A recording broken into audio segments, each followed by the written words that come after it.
Hello दोस्तों, welcome to my channel.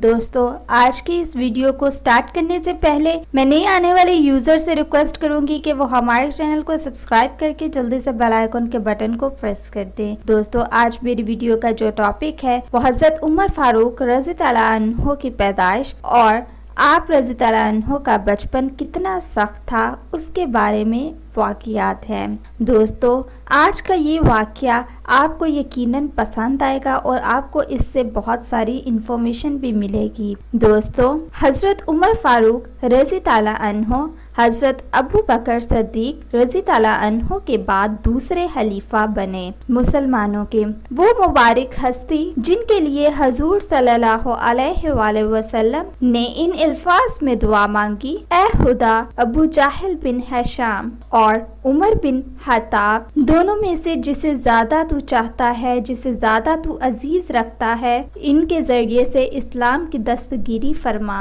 Hazrat Umar bin Khattab रज़ी ताला अन्हो की पैदाइश के बारे में हजरत उमर बिन खास कहते हैं कि मैं चंद अहबाब के हमरा एक जलसे में बैठा हुआ था।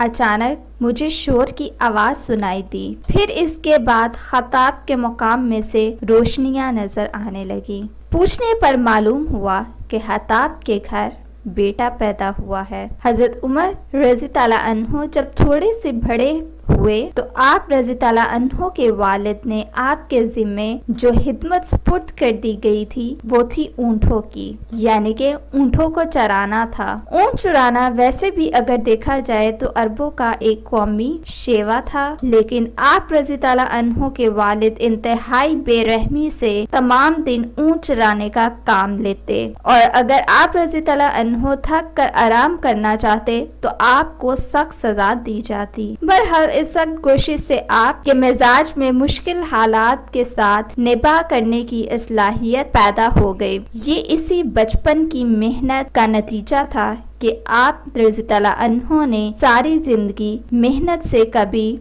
जी ना चुराया और मुश्किल से मुश्किल काम अपने हाथों से सर अंजाम दिया। सो दोस्तों, ये थी मेरी इन्फॉर्मेशन। मेरी वीडियोस और मजीद वीडियोस के लिए हमारे चैनल को सब्सक्राइब करके जल्दी से आप लोग बेल आइकन के बटन को प्रेस कर दें।